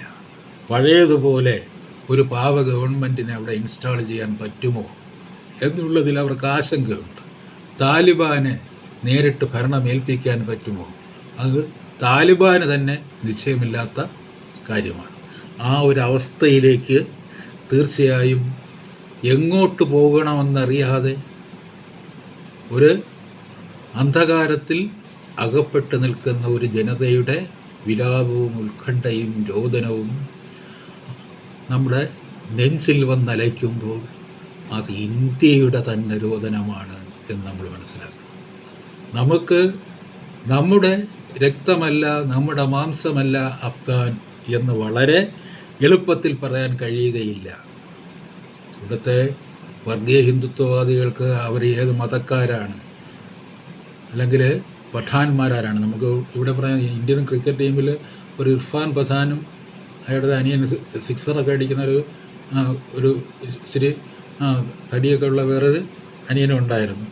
അപ്പോൾ ആ പഠാൻ എന്ന് പറയുന്ന ആ ഒരു പദം എനിക്ക് പണ്ട് ഫാറൂഖ് എഞ്ചിനീയറും ഒക്കെ ആ ഒരു റേസിൽ നിന്ന് വരുന്നതാണെന്ന് എനിക്ക് തോന്നുന്നത്. അപ്പോൾ ആ തരത്തിൽ പത്താന്മാരിവിടെ ഉണ്ട്, അഫ്ഗാനിസ്ഥാൻകാരിവിടെ ഉണ്ട്, പഠാണികളിവിടെ ഉണ്ട്. അഫ്ഗാൻ്റെ ഒരു ഭാഗമാണ് പത്താൻ എന്ന് പറയുന്നത്. അല്ലെങ്കിൽ അപ്പോൾ അവരെന്നും ഇന്ത്യയുടെ അനുഭവമുള്ളവരായിരുന്നു. അതാണ് ഈ പത്താൻ്റെ ഒരു പ്രശ്നം എന്ന് പറയുന്നത്. ആ മണ്ണിൽ നിൽക്കുമ്പോൾ തന്നെയും അവർ പാകിസ്ഥാൻ്റെ മണ്ണിൽ നിൽക്കുമ്പോൾ തന്നെയും പത്താൻകാർ എന്തോ ഒരു ഇന്ത്യ എന്ന് പറയുന്നൊരു വികാരം അവരുടെ ഉണ്ടായിരുന്നു. അത് നമുക്കും ഉണ്ടാകണം. അത് നമുക്ക് പാകിസ്ഥാനിലെ സിന്ധിനെ കുറിച്ച് പറയുമ്പോൾ, സിന്ധ് പ്രവിശ്യയിലെ അവിടുത്തെ ജനങ്ങളെ കാണുമ്പോൾ അവർ നമ്മുടെ ഉറ്റവരും ഉടയവരുമാണ്. പഞ്ചാബ് എന്ന് പറയുന്ന പ്രവിശ്യ, ആ പ്രവിശ്യയിലെ ആൾക്കാരെ കാണുമ്പോൾ, പാകിസ്ഥാനിലെ പഞ്ചാബ് പ്രവിശ്യയിലെ ആൾക്കാരെ കാണുമ്പോൾ അവർ നമ്മുടെ ജീവിത ഭാഗമായിരുന്നുവെന്നും ജീവിതമായിരുന്നുവെന്നും ആണ് എന്നും നമ്മൾ തിരിച്ചറിയണം. അറിഞ്ഞേ മതിയാവും. കാര്യം വെച്ച് കഴിഞ്ഞാൽ അധികാരത്തർക്കങ്ങൾ വരികയും അധികാരത്തർക്കങ്ങൾ വരുമ്പോൾ അധികാരങ്ങൾ ഉറപ്പിക്കുന്നതിന് മതം ഒരു സാങ്കേതിക മാർഗമായി തീരുകയും ചെയ്തപ്പോഴുണ്ടായ ഇന്ത്യ വിഭജനത്തിൻ്റെ വ്രണങ്ങൾ ഉണങ്ങിയിട്ടില്ല, ഒരിക്കലും അത് ഉണങ്ങുകയുമില്ല.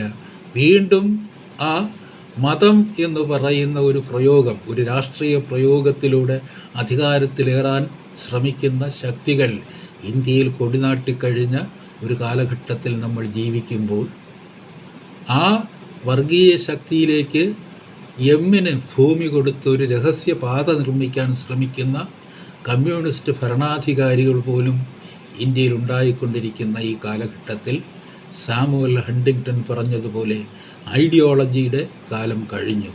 ഇനി സംസ്കാരങ്ങൾ തമ്മിലുള്ള സംഘട്ടനമാണ് എന്ന് പറഞ്ഞുകൊണ്ട് നമ്മൾ സിറിയയിലേക്ക് നോക്കുമ്പോൾ, ലെബനനിലേക്ക് നോക്കുമ്പോൾ, ഈജിപ്തിലേക്ക് നോക്കുമ്പോൾ, പാലസ്തീനിലേക്ക് നോക്കുമ്പോൾ, ഇപ്പോൾ ഇസ്ലാമിക രാഷ്ട്രങ്ങളെ ആകെ ആഭ്യന്തര കലാപങ്ങളിലൂടെ ശിഥിലീകരിക്കുക, ഒരു പ്രത്യക്ഷ യുദ്ധമല്ല, ആഭ്യന്തര കലാപങ്ങളിലൂടെ ഇസ്ലാമിക രാഷ്ട്രങ്ങളെ ശിഥിലീകരിക്കുക എന്ന് പറയുന്ന ഒരു പ്രവർത്തനം നിരന്തരമായി നടത്തിക്കൊണ്ടിരിക്കുകയും ആ US-ൽ നിന്ന് കാശ് പറ്റുന്ന മൗദൂദികളും ആ മൗദൂദികളുടെ പ്രസ്ഥാനമായ ജമായ ഇസ്ലാമി മാധ്യമം പത്രവുമെല്ലാം അതിൻ്റെയൊക്കെ ബാക്ക് ഡോറിൽ ആര് നിൽക്കുന്നു എന്നുള്ളത് ആലോചിക്കുമ്പോൾ ഇടയ്ക്കൊരു മുസ്ലിം സമ്മേളനത്തിൽ പറഞ്ഞതുപോലെ എല്ലാ തീവ്രവാദികൾക്കും, എല്ലാ മിതവാദികൾക്കും, എല്ലാ മാധ്യമങ്ങൾക്കും, മധ്യസ്ഥാനങ്ങൾക്കും പണമെത്തുന്നത് US-ൽ നിന്നാണ് എന്ന് പറയുമ്പോൾ ഇവിടെ ഇന്ത്യ തീർച്ചയായും ഈ ഒരു തീപ്പൊള്ളലിൻ്റെ മധ്യത്തേക്ക് എന്നറിയപ്പെടും എന്നുള്ളത് നമ്മളെ സംബന്ധിച്ചിടത്തോളം സന്ദേഹമുണർത്തുന്ന വളരെ പ്രധാനപ്പെട്ട ഒരു വസ്തുതയാണ് എന്ന് കാണേണ്ടതുണ്ട്. അതായത് അരിസ്റ്റോട്ടിൽ ഈ പിറ്റി ആൻഡ് ഫിയർ എന്ന് പറയുമ്പോഴത്തേക്ക് നമുക്ക് ഭയമുണ്ടോ എന്നുള്ളൊരു പ്രശ്നം നമ്മൾ പരിശോധിക്കേണ്ടതുണ്ട്. എങ്ങനെയാണ് ഒരു ട്രാജഡി ഒരു ജനതയെ ബാധിക്കുന്നത്? ഒരു നാടകം സ്റ്റേജിൽ അവതരിക്കുമ്പോൾ അത് പറഞ്ഞില്ലേ, അതിപ്പോൾ നമ്മളിപ്പോൾ ഈ റീഡർ ഓറിയൻറ്റഡ് തിയറിയൊക്കെ വരുന്നതിന് മുമ്പ് നാടകം ജനങ്ങൾക്ക് വേണ്ടിയുള്ളതാണ്.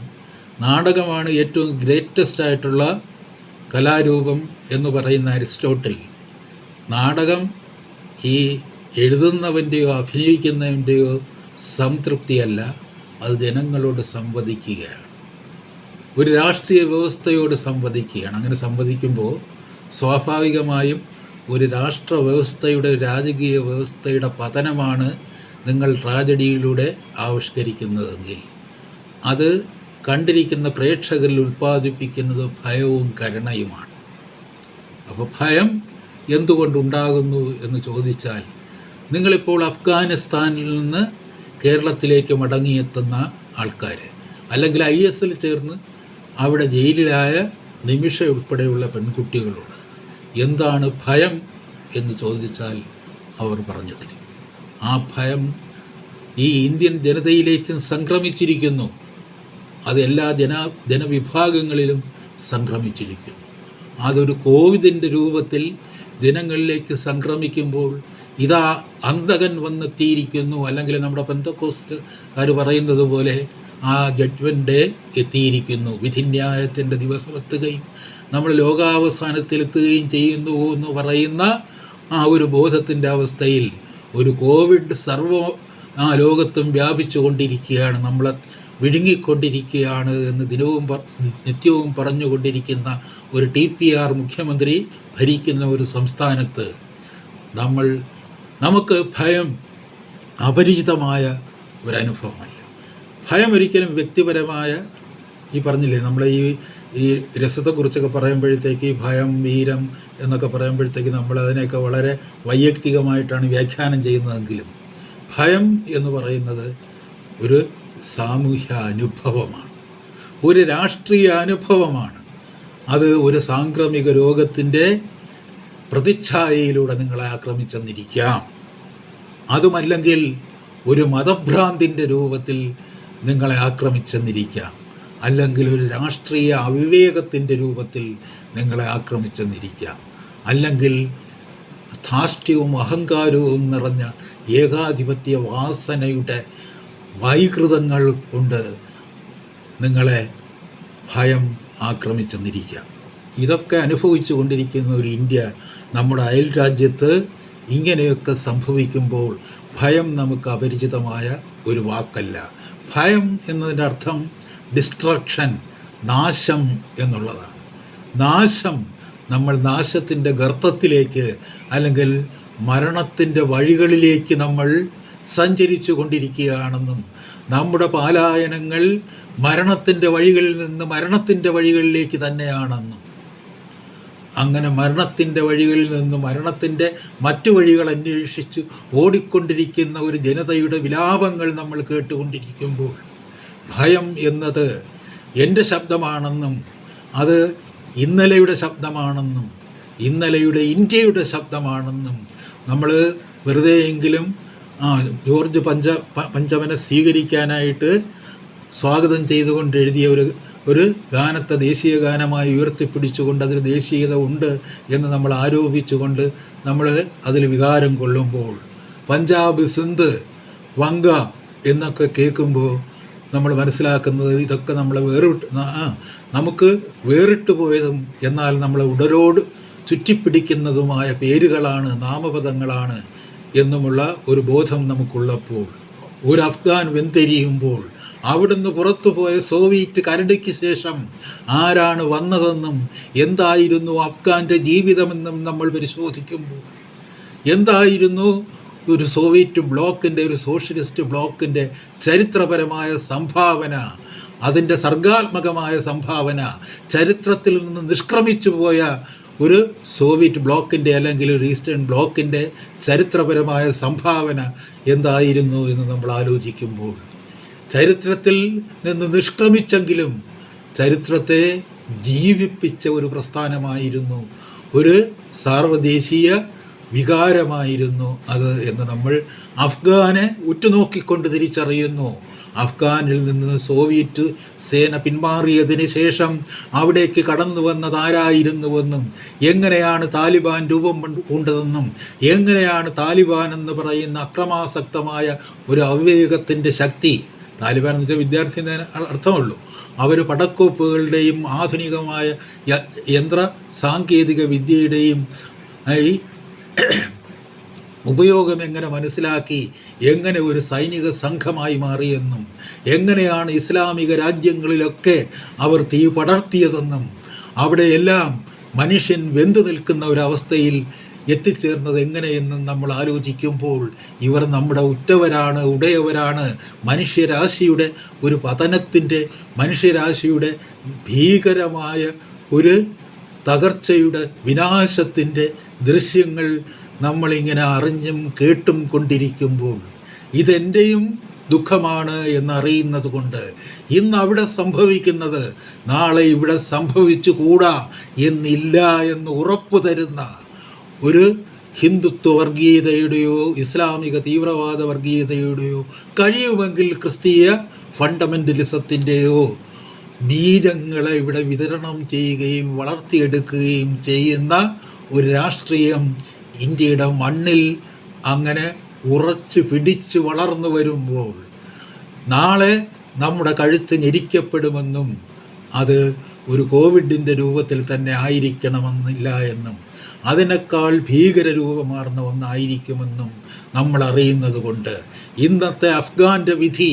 നാളെ എൻ്റെയും വിധിയാണ് എന്നറിയുമ്പോഴുണ്ടാകുന്ന ഒരു ഭയം, ആ ഭയത്തെക്കുറിച്ചാണ് ഞാൻ സംസാരിച്ചത് എന്നാണ് അരിസ്റ്റോട്ടിൽ പറയുന്നത്. ഭയത്തിന് പലരും പലതരത്തിലുള്ള വ്യാഖ്യാനങ്ങൾ നൽകിയപ്പോഴത്തേക്ക് ഫ്രോയിഡിൻ്റെ തരത്തിലുള്ള വ്യാഖ്യാനം നൽകുന്നുണ്ട്, ട്രൈഡൻ്റെ തരത്തിലുള്ള വ്യാഖ്യാനങ്ങൾ നൽകുന്നുണ്ട്. പക്ഷേ അരിസ്റ്റോട്ടിൽ പുസ്തകത്തിൽ പറയുന്നു ഇതാണ് സംഭവിച്ചു കൊണ്ടിരിക്കുന്നത്. ഈ നാശം കാണുമ്പോൾ, ഈ നാശം ഒരു മനുഷ്യനെന്ന നിലയിൽ കണ്ടിരിക്കുന്ന പ്രേക്ഷകൻ എന്ന എനിക്കും നാളെ സംഭവിക്കാവുന്നത്, അല്ലെങ്കിൽ എൻ്റെ വീട്ടുവാതിൽക്കൽ നിൽക്കുന്ന ഒരു വിനാശമാണ് ഇവിടെ ചിത്രീകരിക്കുന്നത് എന്നുള്ളത് കൊണ്ട് ഈ ഭയം എനിക്ക് അന്യമല്ല. ആ ഭയത്തെ എങ്ങനെ രൂപപ്പെടുത്തി എൻ്റെ മനസ്സിനെ ആ തരത്തിൽ യാഥാർത്ഥ്യത്തിൻ്റെ, ഒരു രാഷ്ട്രീയ യാഥാർത്ഥ്യത്തിൻ്റെ ഭൂമികയിലേക്ക് എത്തിക്കാമെന്നുള്ളതിൻ്റെ പരിശ്രമമാണ് ട്രാജഡി എന്നാണ് അരിസ്റ്റോട്ടിൽ പറയുന്നത്. അതുപോലെ കരുണ എന്ന് പറയുന്നത് ഇപ്പോൾ രണ്ട് തരത്തിൽ പറയാം. ഈശ്വരന് നമ്മോട് കരുണയുണ്ട്, നമുക്ക് ഈശ്വരനോട് കരുണയുണ്ടെന്ന് പറയാൻ പറ്റില്ല.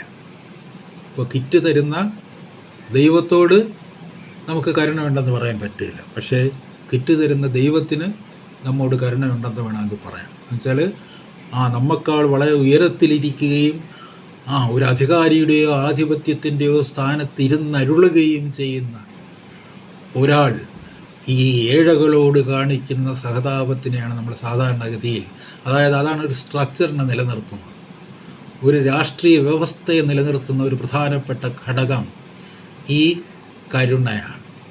അതായത് ഉയരത്തിലിരിക്കുന്നവൻ ചവിട്ടിത്താഴ്ത്തപ്പെടുന്നവനോട് കാണിക്കുന്ന കരുണ, തല കുനിച്ചു കൊടുക്കുന്നവനും പാതാളത്തിലേക്ക് നടന്നിറങ്ങുന്നവനും അനുഭവിച്ചു കൊണ്ടിരിക്കുന്ന ഒരു വികാരമാണ് കരുണ. കരുണയുടെ കാലുകൾ നമ്മെ ചവിട്ടിത്താഴ്ത്തിക്കൊണ്ട് നീ ഒരു പാലിയേറ്റീവ് കമ്മ്യൂണിറ്റിയാണ് എന്ന് നിന്നോട് പറഞ്ഞുകൊണ്ടിരിക്കുമ്പോൾ കാരുണ്യവാനായ ആ കിറ്റ് ദാതാവെ അങ്ങക്ക് അഭിവാദ്യം എന്ന് പറയുന്നവരാണ് നമ്മൾ. അതുകൊണ്ടാണ് നമ്മൾ ഓണക്കാലത്ത് വാമനനെയും മഹാബലിയെയും ഒരേപോലെ സ്വാഗതം ചെയ്യുന്നത്.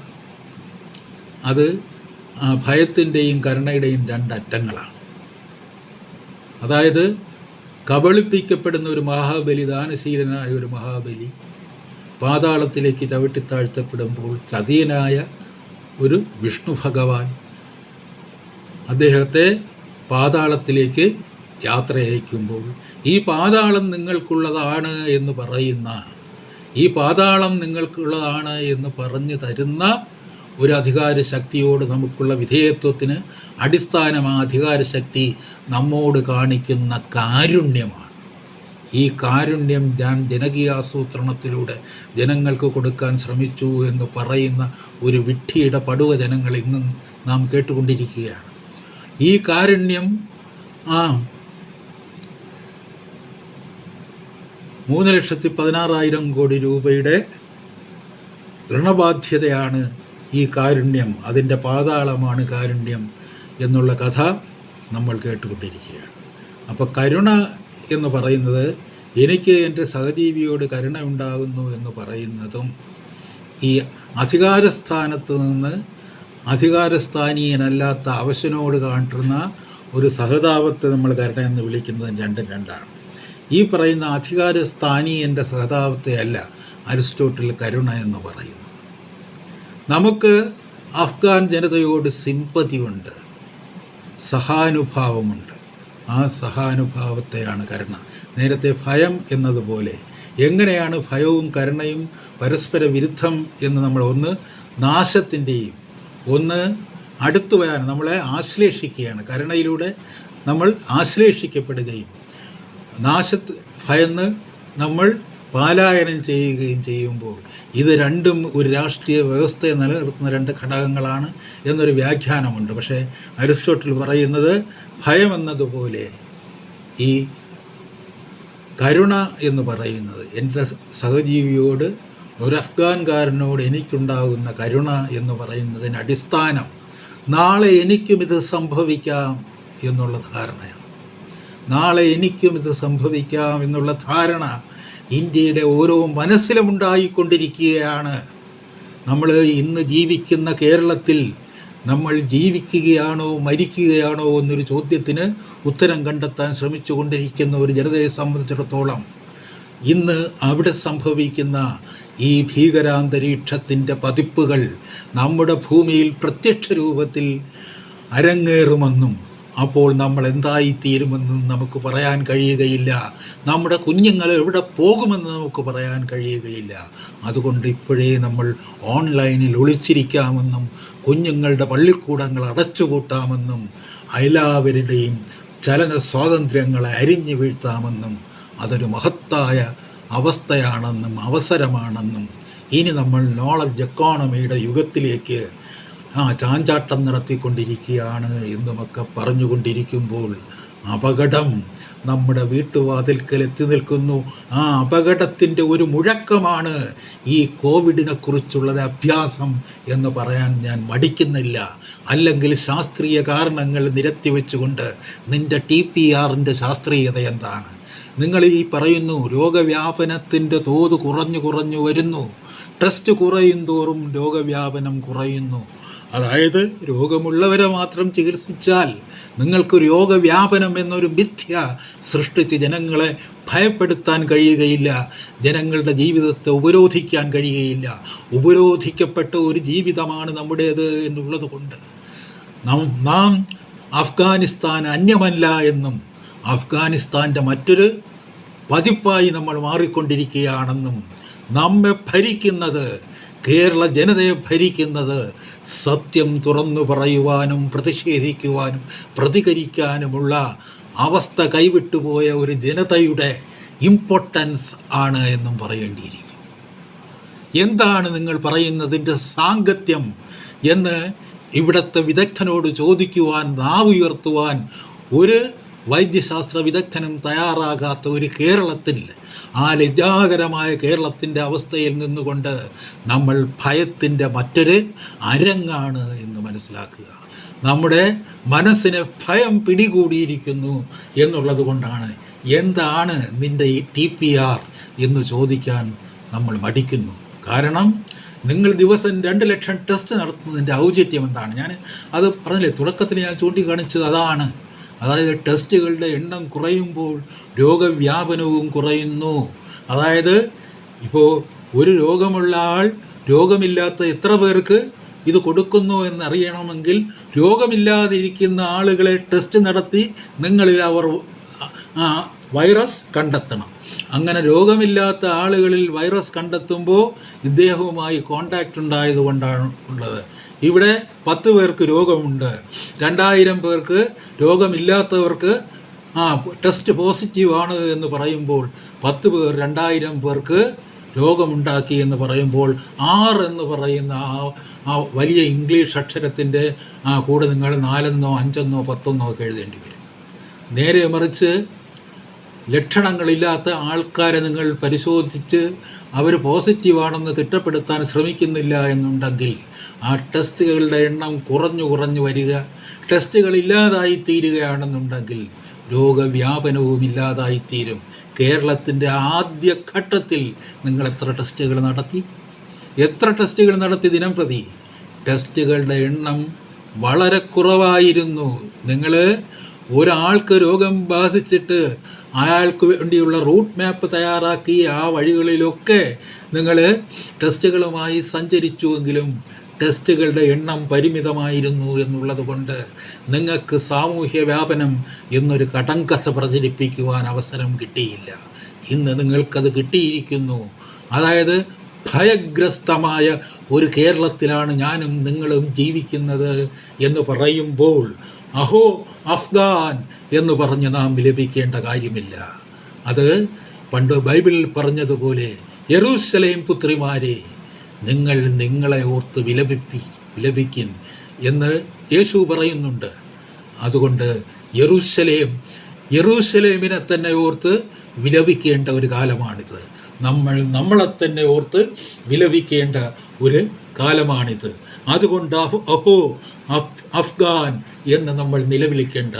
കത്തുന്ന നിലവിളികൾ നമ്മുടെ പടിവാതിൽക്കലേക്ക് പടർന്നു വരുന്ന ഒരു കാലമാണിത് എന്നും അതിൻ്റെ സൂചകങ്ങളാണ് നമ്മളെ ഭരിക്കുന്നവരെന്നും അതാണൊരു മോഡിയെന്നും അതാണൊരു കേരള മുഖ്യനെന്നും നമ്മൾ തിരിച്ചറിയാത്തിടത്തോളം കാലം, ചോദ്യം ചെയ്യുവാനുള്ള നാവ് നമുക്കില്ലാത്തിടത്തോളം കാലം എന്താണ് സഖാവേ ഇതിൻ്റെ അർത്ഥം എന്നൊന്ന് ചോദിച്ചാൽ ഇരിയടാ അവിടെ, അല്ലെങ്കിൽ നീ പുറത്ത് എന്ന് പറയുന്ന ഒരു പാർട്ടി സമ്പ്രദായത്തിൻ്റെ ഒരു അവസ്ഥയിൽ ജീവിക്കുന്ന കേരളത്തിൽ ഇതൊക്കെ പഴയ സോഷ്യലിസ്റ്റ് രാഷ്ട്രങ്ങളിൽ സംഭവിച്ചതിൻ്റെ തനിപ്പകർപ്പുകളാണ്.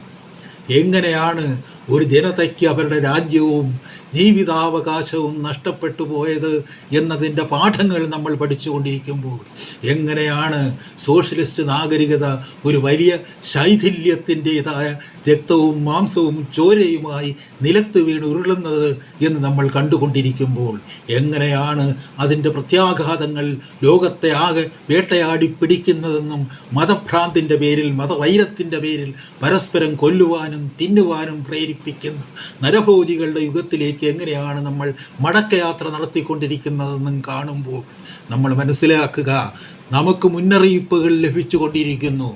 ഈ മുന്നറിയിപ്പുകളെ നമ്മൾ ഗൗരവത്തോടെ കാണുന്നില്ല എങ്കിൽ, നമ്മൾ ചോദ്യങ്ങൾ ചോദിക്കാൻ സന്നദ്ധമാവുന്നില്ല എങ്കിൽ, നമ്മൾ വിചാരണ ചെയ്യേണ്ടുന്നവരെ വിചാരണ ചെയ്യുവാൻ തയ്യാറാവുന്നില്ല എങ്കിൽ, നമുക്ക് നാവും മൂക്കും വായയും നഷ്ടപ്പെട്ടു പോയിരിക്കുന്നുവെന്നും നമ്മൾ മൂടിക്കെട്ടിയ ഒരു ജീവിതമാണ് നമ്മൾ എന്ന് 1.5 വർഷമായി നമ്മൾ നമ്മളെ തന്നെ അംഗീകരിച്ചിരിക്കുന്നു എന്നുള്ളത് കൊണ്ട് നമ്മൾ മനസ്സിലാക്കുക, നമ്മളും സഞ്ചരിക്കുന്നത് അപജയങ്ങളുടെ പാതയിലേക്കാണ്.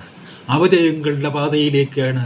അത്ര തീവ്രമായ, നമ്മൾ പറഞ്ഞില്ലേ 1ഉം 2ഉം ലോകമഹായുദ്ധങ്ങൾ കഴിയുമ്പോൾ, ഗൾഫ് യുദ്ധങ്ങൾ കഴിയുമ്പോൾ നമ്മൾ വാർത്തകൾക്ക് വേണ്ടി കാത്തിരിക്കുകയാണ്. ഒരിക്കലും കേരളം ഒരു മഹായുദ്ധത്തിൻ്റെയും ദുഃഖം അനുഭവിച്ചിട്ടില്ല. ഒരു മഹായുദ്ധത്തിൻ്റെയും ദുഃഖം അനുഭവിച്ചിട്ടില്ല. ഒരു ഗൾഫ് യുദ്ധം വരുമ്പോൾ നമ്മുടെ ഉറ്റവരും ഉടയവരും അവിടെ ഉണ്ട് എന്നുള്ളതിൻ്റെ വ്യാകുലതകൾ നമുക്കുണ്ടായിരുന്നു. എന്നാലും കേരളം ആകാശത്തേക്ക് നോക്കി, ടെലിവിഷനിലേക്ക് നോക്കി, എങ്ങനെയാണ് വിമാനങ്ങൾ എരിഞ്ഞു വീഴുന്നതെന്നും എങ്ങനെയാണ് പള്ളിക്കൂടങ്ങളെ കത്തിച്ചുകൊണ്ട് ഈ ബോംബുകൾ താഴേക്ക് വർഷിക്കപ്പെടുന്നതെന്നും അങ്ങനെ കുഞ്ഞുങ്ങളുടെ പള്ളിക്കൂടം നിലവിളിക്കുന്നത് എങ്ങനെയെന്നും നമ്മൾ കണ്ടുകൊണ്ടിരിക്കുകയായിരുന്നു.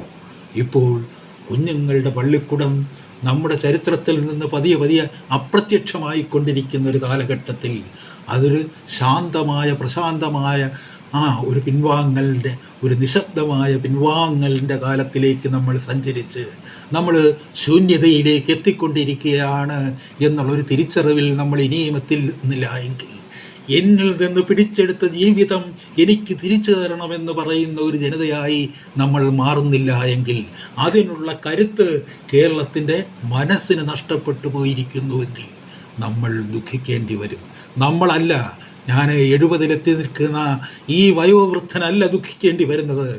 എൻ്റെ കുഞ്ഞുങ്ങളുടെ, എൻ്റെ കൊച്ചുമക്കളുടെ തലമുറ വരുമ്പോൾ അവർക്ക് ഞാൻ കൊടുത്തത് എന്താണ് എന്നാലോചിക്കുമ്പോൾ ഞാൻ ഏത് നരകത്തിലേക്കാണ് പോകേണ്ടത് എന്ന് ഇന്നത്തെ തലമുറ ചിന്തിക്കേണ്ടിയിരിക്കും. അത് ഇന്നത്തെ ഭരണാധികാരികൾക്ക് അതൊരു പ്രശ്നമല്ല. കാരണം അവർ വരാനിരിക്കുന്ന തലമുറകളെക്കുറിച്ച് ചിന്തിക്കുന്നവരല്ല, ഭാവിയെക്കുറിച്ച് ചിന്തിക്കുന്നവരല്ല. ഈ ജീവിതം എന്നോടൊപ്പം ഇല്ലാതായിത്തീരുമെന്നും ഈ ജീവിതത്തിൻ്റെ അന്ത്യവും ആദിയും ഞാനാണെന്നും വിശ്വസിക്കുന്ന ഒരു ഭരണാധികാരിക്ക് എന്തും ചെയ്യാനുള്ള തൻ്റെ ഇടമുണ്ടാകും, എന്ത് ധിക്കാരവും ഉച്ചരിക്കുവാനുള്ള തൻ്റെ ഇടമുണ്ടാകും. ഞാനാണ് ജനകീയാസൂത്രണമെന്നും ഇത്രയും വലിയ ഋണബാധ്യത ഞാനാണ് ഈ സംസ്ഥാനത്തിന് കൊണ്ടുവന്നത് എന്നും പറഞ്ഞതിന് ശേഷം അത് EMSൻ്റെ ബ്രെയിൻ ചൈൽഡാണെന്ന് ഇൻ്റർവ്യൂ കൊടുക്കുന്ന ഒരു മുൻ ധനകാര്യമന്ത്രി നമുക്കുണ്ട്. ഞാൻ ആനുഷംഗികമായി പറഞ്ഞു പോകുന്നതാണ്, ഞാൻ അതിലേക്ക് വരാം. അപ്പോൾ അതുകൊണ്ട് എനിക്ക് പറയുവാനുള്ളത്, നമ്മളും അവിടെ തന്നെയാണ്, നമ്മളും അഫ്ഗാനിസ്ഥാനിൽ തന്നെയാണ്. അല്ലെങ്കിൽ അഫ്ഗാനിസ്ഥാൻ നമ്മുടെ പടിവാതിൽക്കലെത്തിയിരിക്കുന്നു. ഈ ഭയവും അവരുടെ ഭയവും തമ്മിലുള്ള അന്തരമെന്ത് എന്ന് എനിക്കറിഞ്ഞുകൂടാ. ഇവിടെ നിന്ന് അവിടെ യുദ്ധം ചെയ്യുവാൻ, IS-ന് വേണ്ടി യുദ്ധം ചെയ്യുവാൻ, താലിബാന് വേണ്ടി യുദ്ധം ചെയ്യുവാൻ, ഇവിടെ നിന്ന് പെൺകുട്ടികളെ റിക്രൂട്ട് ചെയ്തു കൊണ്ടുപോയി അഫ്ഗാൻ ജയിലിൽ അകപ്പെട്ട കഥ അറിയാം. അത് ധീരതയാണോ? ആ ധീരതയുടെ ഒരംശമെങ്കിലും ഇവിടെ ഉണ്ടായിരുന്നുവെങ്കിൽ ഒരു പെൺകുട്ടി ഇവിടത്തെ ഭരണകർത്താക്കളോട് പല ചോദ്യങ്ങളും ചോദിക്കുമായിരുന്നു. വി ആർ എ ഹയേർഡ് ലോട്ട് എന്നൊരവസ്ഥ ഏതൊരു ഭയാനകമായ അവസ്ഥയെക്കാളും ഭയാനകം. നമ്മൾ ഹയർ ചെയ്യപ്പെടുന്നു. നമ്മൾ വാടകയ്ക്കെടുക്കുന്ന വാടക കൊലയാളികളോ പോരാളികളോ ആണ് എന്നുള്ളൊരവസ്ഥയിൽ പെൺകുട്ടികളെപ്പോലും വാടക പോരാളികളായി വിലയ്ക്ക് വാങ്ങുന്ന ഒരു ആഗോള സമ്പദ് വ്യവസ്ഥയുടെ കരുക്കളായി രാജ്യങ്ങളും ജനങ്ങളും മാറിക്കൊണ്ടിരിക്കുമ്പോൾ 10-20 വയസ്സ് പ്രായമുള്ള പെൺകുട്ടികളെ റിക്രൂട്ട് ചെയ്ത് മതം മാറ്റിയോ അല്ലാതെയോ താലിബാൻ്റെയോ IS-ൻ്റെയോ കരുക്കളാക്കി അഫ്ഗാൻ ജയിലിൽ നിറച്ച കഥ നമുക്കറിയാം. അത് കേരളത്തിൽ നിന്ന് പോയ പെൺകുട്ടികളും ആൺകുട്ടികളും അവിടെയുണ്ട്. പെൺകുട്ടികൾ മാത്രമല്ല, ആൺകുട്ടികളും അവിടെയുണ്ട്. ജീവിതം വിലയ്ക്ക് കൊടുക്കുന്നവരുടെ ഒരു നാടാണ് കേരളം എന്നുള്ളതിൻ്റെ ഒരു മുന്നറിയിപ്പ് കൂടിയാണ് അഫ്ഗാനിസ്ഥാൻ എന്ന് അഫ്ഗാനിസ്ഥാൻ്റെ ജയിലിൽ നിന്ന് ഇറങ്ങിയില്ല എന്നോ പറയുന്ന മലയാളികളായ ആൺകുട്ടികളുടെയും പെൺകുട്ടികളുടെയും കഥകൾ കേൾക്കുമ്പോൾ നമ്മൾ മനസ്സിലാക്കുകയാണ്, നമ്മളൊരു ലോകമാണ്, ആ ലോകത്ത് നമ്മൾ എവിടെ എത്തി നിൽക്കുന്നു എന്നുള്ളതിൻ്റെ ദൃഷ്ടാന്തങ്ങളാണ്. ഞാൻ പറഞ്ഞില്ലേ, നമ്മുടെ കുട്ടികളെക്കുറിച്ച് ചിന്തിക്കുമ്പോൾ നമ്മുടെ കുട്ടികളും നമ്മുടെ കൊച്ചുമക്കളും ഇതുപോലെ ഇനി ഭാവി കാലത്ത് വാടകയ്ക്കെടുക്കപ്പെടുകയും വാടക കൊലയാളികളുടെ രൂപത്തിൽ വാടക പോരാളികളുടെ രൂപത്തിൽ തമ്മിലടിച്ച് നശിക്കുന്ന ഒരു മനുഷ്യരാശിയുടെ അംശങ്ങളായി അങ്ങനെ ശ്ലഥമായി തീരുമോ എന്നുമുള്ള ഒരാശങ്ക എനിക്കും നിങ്ങൾക്കും ഉണ്ടാകേണ്ടുന്ന ഒരു ചരിത്ര സന്ദർഭമാണ് ഇത് എന്നുള്ളൊരു കാര്യം ഞാനിവിടെ ഓർമ്മിപ്പിക്കാൻ ആഗ്രഹിക്കുകയാണ്. അപ്പോൾ അതിനോടൊപ്പം തന്നെ നമ്മുടെ സ്വാതന്ത്ര്യാഘോഷത്തെപ്പറ്റി വിഭജനത്തെപ്പറ്റിയൊക്കെയുള്ള ആ വാദങ്ങൾക്കിടയിൽ നമ്മൾ നമ്മുടെ സംസ്ഥാന കാര്യങ്ങളിലേക്ക് മടങ്ങി വരും. പ്രധാനപ്പെട്ട കാര്യങ്ങൾ ഞാൻ സംസാരിച്ചു കഴിഞ്ഞു. അതിൽ നമ്മുടെ മുഖ്യമന്ത്രി സ്വാതന്ത്ര്യ ദിനത്തിന് നടത്തിയൊരു പ്രഭാഷണമുണ്ട്. അത് അദ്ദേഹം വായിക്കുന്നത് ആ എഴുതി കൊടുത്ത ആൾ ഉദ്ദേശിച്ചത് എന്താണ് എന്നറിഞ്ഞിട്ട് തന്നെയാണോ എന്നുള്ള കാര്യം അദ്ദേഹം തന്നെ നിശ്ചയിക്കേണ്ടതാണ്. പക്ഷേ അങ്ങനെ എന്തെങ്കിലുമൊക്കെ വായിക്കുമ്പോൾ അതിൻ്റെ പിന്നിലെ രാഷ്ട്രീയം എന്താണ് എന്ന് അദ്ദേഹം മനസ്സിലാക്കേണ്ടതുണ്ട്. നമുക്ക് വികസനം വേണം എന്ന് പറയും. അതാണ് ഞാൻ ആദ്യമേ സൂചിപ്പിച്ചത്. നിങ്ങൾക്ക് വികസനം എന്ന് പറയുമ്പോൾ നമ്മൾ 3,16,000 കോടി രൂപയുടെ വികസനം ഇവിടെ ഉണ്ടാക്കിയിട്ടുണ്ട്. പക്ഷേ ആ വികസനത്തിൻ്റെ ഉടമസ്ഥൻ ഞങ്ങളല്ല, ആ വികസനത്തിൻ്റെ അടകുടികാരനാണ് നമ്മൾ എന്ന് വരുമ്പോൾ, ഇതെൻ്റേതല്ല, എൻ്റെ രാജ്യമല്ല, ഈ വികസനം എൻ്റേതല്ല എന്ന് പറയുമ്പോൾ, മുഖ്യമന്ത്രി നിങ്ങൾ വികസനത്തെപ്പറ്റി സംസാരിക്കരുത്. ഈ വികസനം നിങ്ങൾക്ക് പണം കടം തന്നവൻ്റെ വികസനമാണ്. അവൻ്റെ പണം കൊണ്ട് നമ്മുടെ രാജ്യത്ത് കെട്ടിയുയർത്തിയ പാതകളും ഹൈവേകളും അതിൽ കൂടെ എനിക്കും നിങ്ങൾക്കും സഞ്ചരിക്കാൻ അനുവാദം തന്നിരിക്കുന്നു എന്നുള്ളതുകൊണ്ട് ഈ വികസനത്തിൻ്റെ ഉടമസ്ഥത എനിക്കും നിങ്ങൾക്കും അവകാശപ്പെട്ടതല്ല. ഇതിൻ്റെ കടം വീട്ടാൻ കഴിഞ്ഞില്ല എങ്കിൽ ഞാനും നിങ്ങളും വരും തലമുറയും ജപ്തി ചെയ്യപ്പെടുമെന്നുള്ളത് കൊണ്ട് നിങ്ങൾ ഇനിയെങ്കിലും വികസനത്തെക്കുറിച്ച് സംസാരിക്കരുത്. വികസനം എന്ന 3 അക്ഷരത്തിന് എന്തെങ്കിലും അർത്ഥമുണ്ടെങ്കിൽ അത് ഒരു സമൂഹം അതിൻ്റെ കഴിവ് ഉപയോഗിച്ച് അതിൻ്റെ റിസോഴ്സസിനെ, അതിൻ്റെ പ്രഭവങ്ങളെ എങ്ങനെ പുഷ്ടിപ്പെടുത്തുന്നു എന്നുള്ളതിൻ്റെ സാക്ഷ്യമാണ് വികസനം. നമുക്ക് നമ്മുടേതായ ഈ റിസോഴ്സസ് ഉണ്ട്.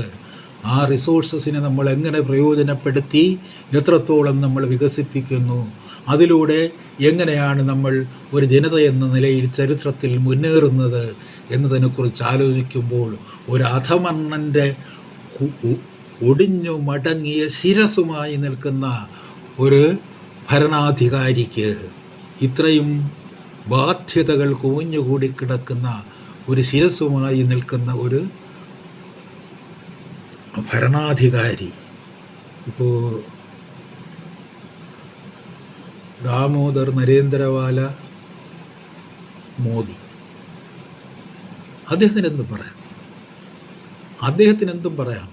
അദ്ദേഹം ഒരു ഗോത്രയുടെ നാട്ടിൽ നിന്ന് പ്രധാനമന്ത്രിയായ ഒരാളാണ്.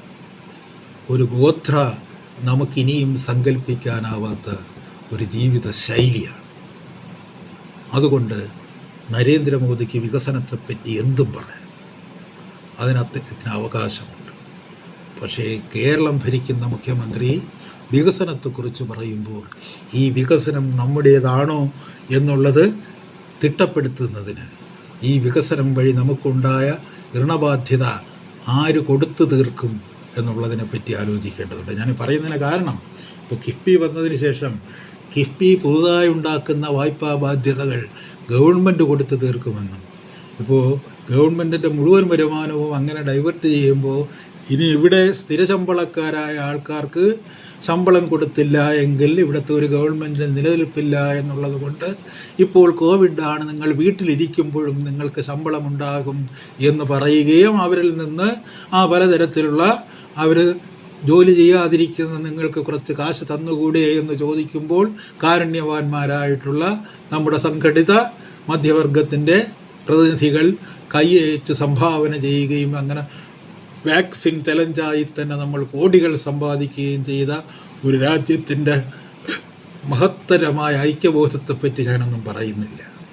പക്ഷേ മറുഭാഗത്തു നിന്ന് നിങ്ങൾ വിളിച്ചു പറയുന്നുണ്ട്, ഈ സംസ്ഥാനത്തിൻ്റെ വരുമാനത്തിൻ്റെ സിംഹഭാഗവും ഇവർക്ക് കൊടുക്കുകയാണ് എന്ന് പറഞ്ഞിട്ടാണ് നിങ്ങൾ വീട്ടിൽ പോയിരുന്നാൽ മതി എന്ന് ഗവൺമെൻറ് അവരോട് പറഞ്ഞത്.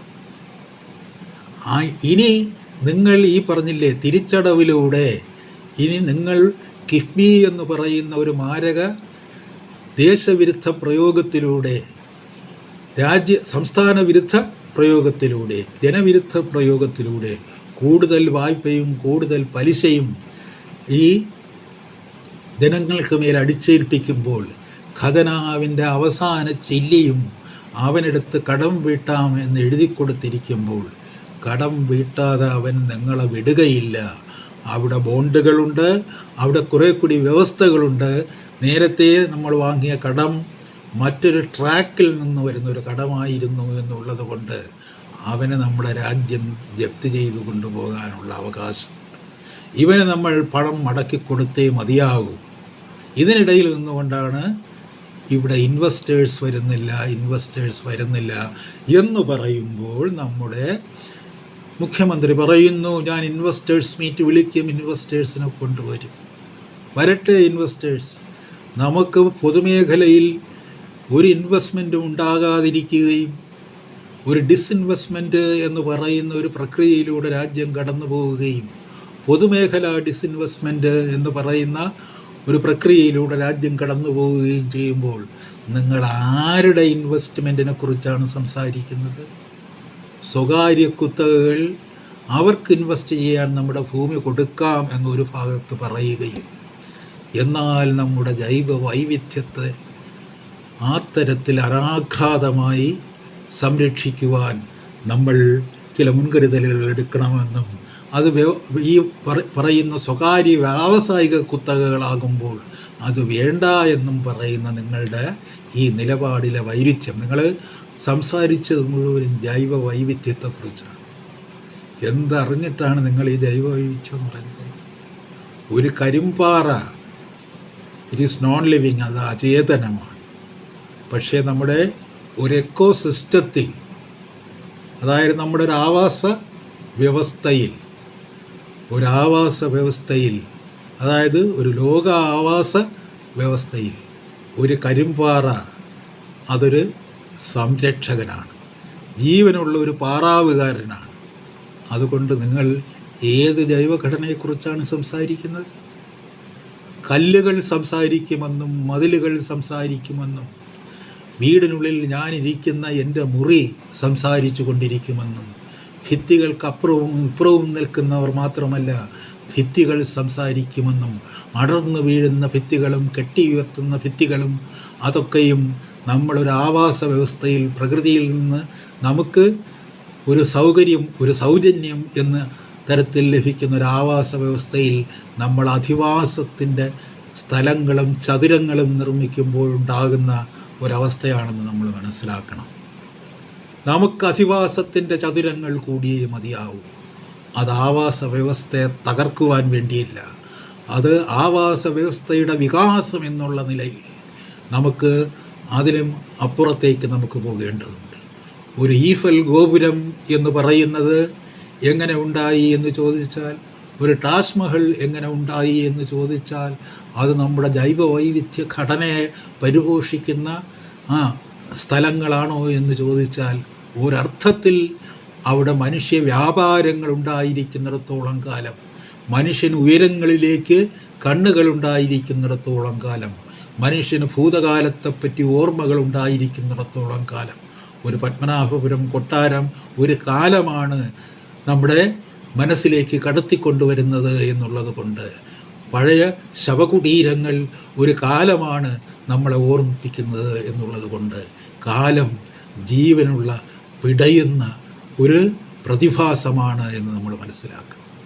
കാലം മരിച്ചു പോകുന്നില്ല എന്നും കാലത്തെയും സ്ഥലത്തെയും നിർണയിച്ചത് നമ്മളാണെന്നും, ഈ ആവാസ വ്യവസ്ഥയിൽ ഒരു പുതിയ കാലവും സ്ഥലവും നിർമ്മിക്കുക, അതിനെ നവീകരിക്കുക, ആവാസ വ്യവസ്ഥയെ അധിവാസ പ്രക്രിയയിലൂടെ നവീകരിക്കുക, അതിനെ കൂടുതൽ ഊർജവത്താക്കുക, അതിനെ കൂടുതൽ ചൈതന്യവത്താക്കുക, അതിനെ കൂടുതൽ അർത്ഥസമ്പന്നമാക്കുക എന്നുള്ളതാണ് മനുഷ്യൻ്റെ ദൗത്യം. അല്ലാതെ ആവാസ വ്യവസ്ഥയെ നമ്മൾ ഈ കന്യകാത്വം എന്ന് പറയുന്നത്, പെൺകുട്ടികളുടെ കന്യകാത്വം സംരക്ഷിക്കണമെന്ന് പറയുന്നത് പോലെ, അവൾ ഒരിക്കലും ഉൽപ്പാദനക്ഷമതയില്ലാത്ത ഒരു കന്യക തന്നെ ആയിരിക്കണം എന്ന് നിബന്ധിക്കുന്നത് പോലെ, അവളെ നിങ്ങളൊരു കന്യാസ്ത്രീയായി മൂടുപടമണിയിച്ച് ഒരു കിണറ്റിൽ നിന്ന് അവളുടെ പ്രേതത്തെ നിങ്ങൾ വീണ്ടെടുക്കുന്നത് പോലെ, ആ തരത്തിൽ നിങ്ങൾ ആവാസ വ്യവസ്ഥയെ കൊല്ലരുത്.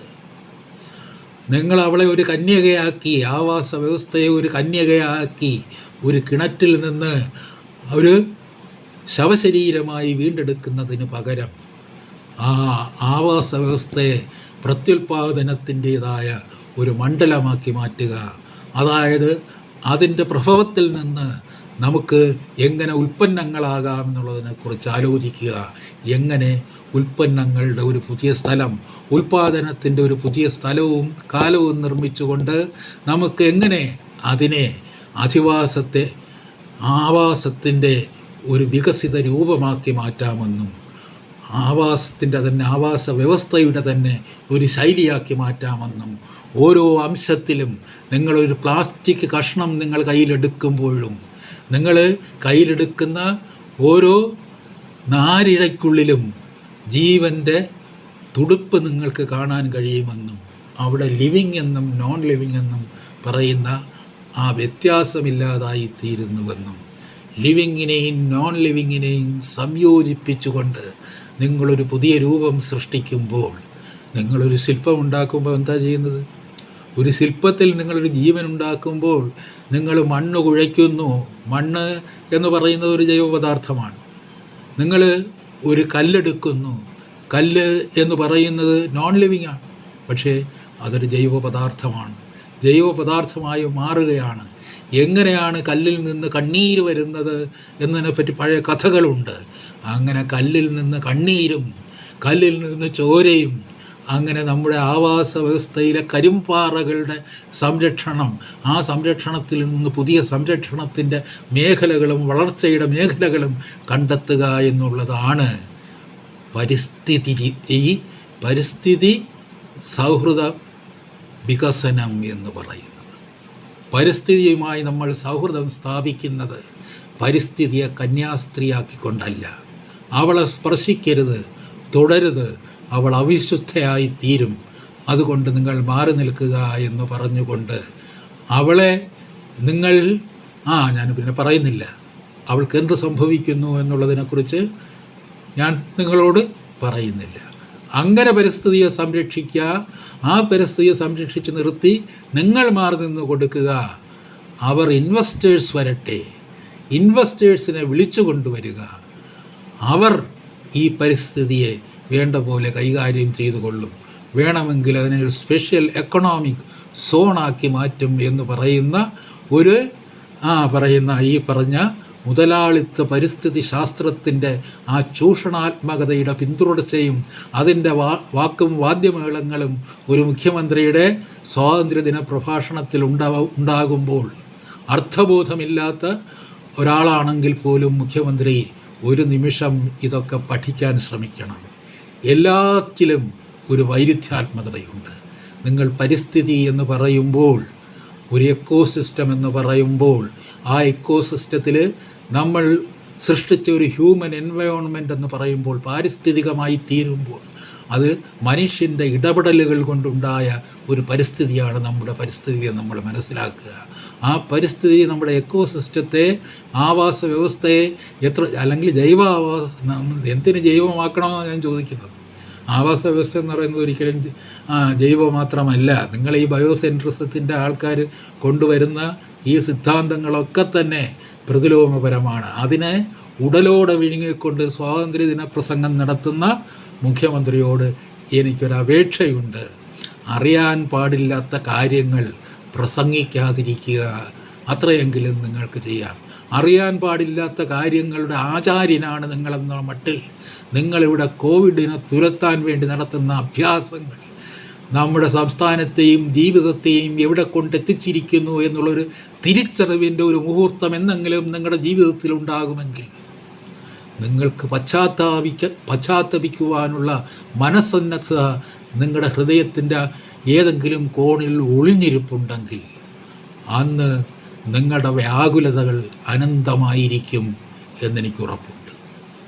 അറിവില്ല, അജ്ഞത, അതിൻ്റെ അഹങ്കാരം ഈ മനുഷ്യരിലേക്ക് പടർത്തുന്നതിനുള്ള വേദികൾ, ഉയർന്ന വേദികളിൽ കയറി നിന്നുകൊണ്ട് എന്തും വിളിച്ചു പറയാമെന്നുള്ള ആ ഒരു ഔദ്ധത്യത്തിൻ്റേതായ ഒരു പരിസരം നമ്മുടെ രാഷ്ട്രീയത്തിൽ കടന്നു വന്നിരിക്കുന്നു. അത് അറിയാവുന്ന കാര്യങ്ങൾ മനസ്സിലാക്കുവാൻ ശ്രമിക്കുകയും, അതായത് മനുഷ്യർക്കെല്ലാം ഒരു സാമാന്യമായ വിശേഷ ബുദ്ധിയുണ്ട് എന്നുള്ളത് കൊണ്ട് ആ വിശേഷ ബുദ്ധിക്കും അപ്പുറമാണ് എൻ്റെ അധികാരത്തിൻ്റെ ഗർവം എന്ന് സ്ഥാപിച്ചെടുക്കാൻ ശ്രമിക്കുന്നതിന് പകരം ഒരു സാധാരണ മനുഷ്യനെപ്പോലെ കാര്യങ്ങൾ മനസ്സിലാക്കാനും പഠിക്കാനും ശരിയും തെറ്റും എങ്ങനെ ജനങ്ങളോട് സഹകരിച്ചുകൊണ്ട്, ചർച്ച ചെയ്തുകൊണ്ട്, കമ്മ്യൂണിക്കേറ്റ് ചെയ്തുകൊണ്ട്, സംവേദിച്ചുകൊണ്ട് രൂപപ്പെടുത്താമെന്നും നമുക്കെങ്ങനെ ജീവിക്കണമെന്ന് കൂട്ടായി ചിന്തിക്കാമെന്ന് പറയുകയും ചെയ്യുന്ന ഒരവസ്ഥയിലേക്ക് എന്നാണ് നാം തിരഞ്ഞെടുക്കപ്പെടുന്ന നമ്മുടെ പ്രതിനിധികൾ പരുവപ്പെട്ടു വരിക എന്നുള്ളതിനെക്കുറിച്ച് ആലോചിച്ചുകൊണ്ട് നമുക്ക് ഇന്നിവിടെ അവസാനിപ്പിക്കാം.